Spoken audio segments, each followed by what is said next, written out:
अगर आप ने कभी स्टॉक मार्केट में इन्वेस्ट किया होगा तो आपने एक चीज़ ज़रूर एक्सपीरियंस की होगी कि जब कोई शेयर आपका प्रॉफिट में है तो आपको लगता होगा इसे बेच दिया जाए और प्रॉफिट बुक कर लिया जाए।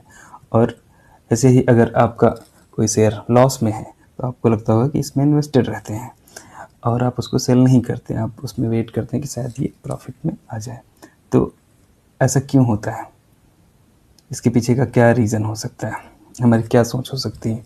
तो इसको समझने के लिए हमें एक थ्योरी है जिसका नाम है प्रॉस्पेक्ट थ्योरी। हो सकता है कि आपने इसका नाम सुना हो।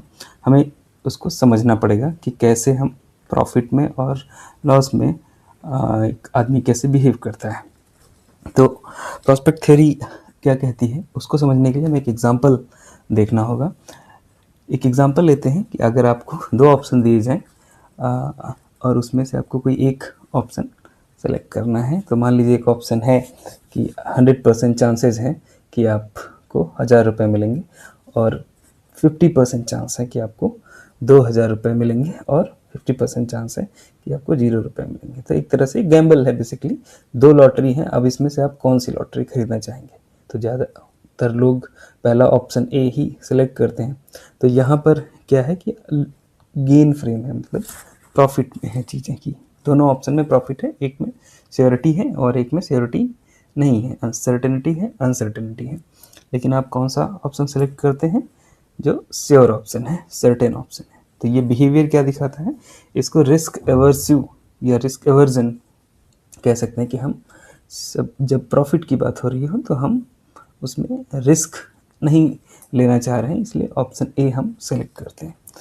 ठीक है, अब हम दूसरा सिनेरियो देखते हैं जिसमें दो ऑप्शन है वह उसी तरह, लेकिन यहाँ पर लॉस की बात हो रही है कि दो लॉटरी हैं फॉर एग्जांपल, और एक में ऑप्शन है कि 100% चांसेस है कि आप 1000 रुपये लूज़ कर जाएंगे, और दूसरा ऑप्शन है जहाँ पे अनसर्टेनिटी है या कह सकते हैं 50% चांसेस हैं कि आप 2000 रुपये लूज़ करेंगे, लेकिन 50% चांसेस हैं कि आप कुछ नहीं लूज़ करेंगे। तो अब इस सिनेरियो में, इस सिचुएशन में, जो कि पहले गेन फ्रेम था या प्रॉफिट था, जहाँ पे यहाँ पे लॉस है, तो इस सिचुएशन में आप क्या करेंगे? इसके पहले वाले सिचुएशन में आपने ऑप्शन ए लिया था, श्योर ऑप्शन लिया था।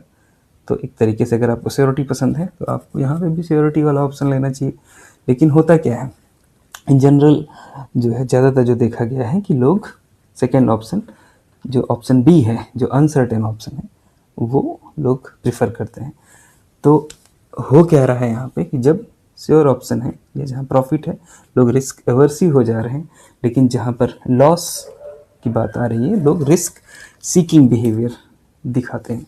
तो अब हम इस सिनेरियो को हम देखेंगे अपने शेयर के कॉन्टेक्स्ट में कि जब आपका शेयर प्रॉफिट में है, तो ये वाला सिनेरियो, तो यहाँ पर आप क्या कर रहे थे? आप रिस्क एवर्सिव हो रहे थे, जो एग्जांपल हमने लिया, और अभी आपका प्रॉफिट हो रहा है।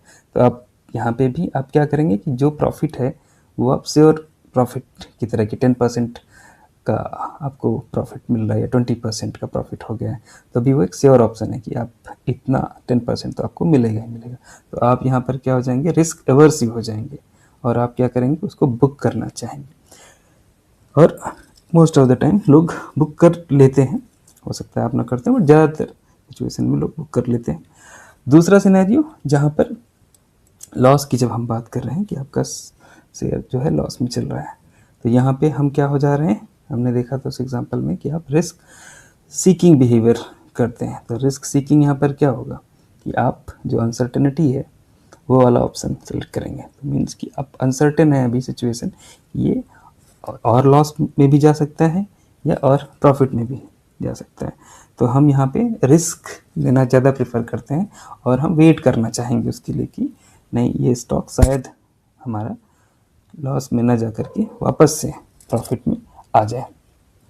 तो इस बिहेवियर को कहते क्या हैं कि इस सिचुएशन में जहाँ पर हमारी जो प्रोबेबिलिटीज़ हैं, आप कह सकते हैं मिड रेंज प्रोबेबिलिटीज़ जो होती हैं, उसको हम कैसे एस्टिमेट करते हैं, और उस वजह से बेसिकली हम कोई स्टॉक जब प्रॉफिट में है तो हम बुक कर लेते हैं, और कोई स्टॉक जब लॉस में है तो हम उसको नहीं सेल करते हैं, उसमें इन्वेस्टेड रहते हैं।